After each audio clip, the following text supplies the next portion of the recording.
আরো একবার। বোধহয় এটাই আত্মঘাতী বাঙালি ঘোর দুঃসময়।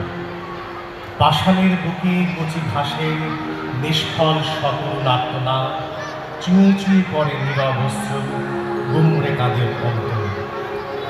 একদিকে নিকষ কালো অন্ধকারে ভারী হয়ে গেছে বাতাস, অন্যদিকে নতুন বিজয়ের কি ভয়ঙ্কর তাণ্ডব। শুনি শুধু কংসের অহলাস পালন। তাই তো আজ আঁধারের বুক চিরে প্রবল বেগবান, অকৃতজ্ঞ দুরাচারী নির্লজ্জ কুটিল দুর্বৃত্তায়ন।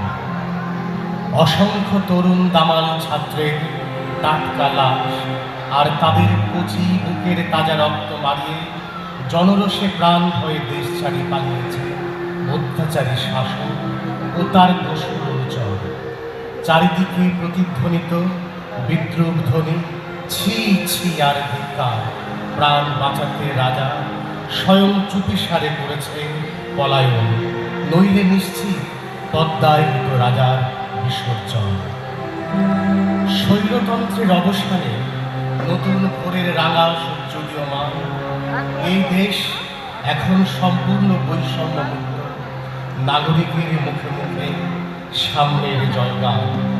বিচ্ছিন্ন রক্তপথে প্রিয় স্বদেশে আবার ফিরেছে গর্বের গণতন্ত্র। তাই তো আজ আভূমি নত হয়ে মাটির প্রতি স্নেহ চুম্বন। এবারের স্বাধীনতা অবাধ উন্মুক্ত, যাবে না কাউকে দাবানো। অর্থাৎ শাসনে নেই, আছে বাঁধনহীন মুক্তাঙ্গ। সীতার গণ্ডি নেই, নিয়ন্ত্রণের লক্ষণ রেখা নেই।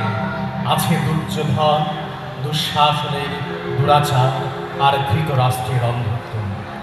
দীর্ঘ নৈরাজ্যের নিপীড়নের পর অবাধ মুক্ত বিহঙ্গ। তাই তো বীর যুবকের কামনা মাথা নিষ্কলুর সাথে উঠে মহান সাফল্যের গর্বিত বিজয় পতাকা পুরো নারীর কাছুলে। লুলুফ লক্ষ্যকে চিরবাদ লালারসের আড়ালে মাপছে তারা। মা ও স্ত্রী কন্যার সম্ভ্রমের পবিত্র বক্ষ যুগল। শ্রাবণের ধারায় বসন্তের মনোরম বাতাস নিঃশ্বাসে প্রশ্বাসে, অথচ বিভেদের বিষ বসে আছে খোলা বাতায়নে। অগ্নিসংযোগ, গণহত্যা আর ধ্বংসের বদ্ধভূমিতে প্রাচীন স্থাপত্য, সৌধ সংস্কৃতি ও অমূল্য সম্পদ বর্ষিত। সংখ্যালঘু চিরদুর্বল আর প্রতিপক্ষ ভয়ঙ্কর ভীত সন্ত্রস্ত। তাদের পরম্পরার সম্পদ, বিশ্বাস,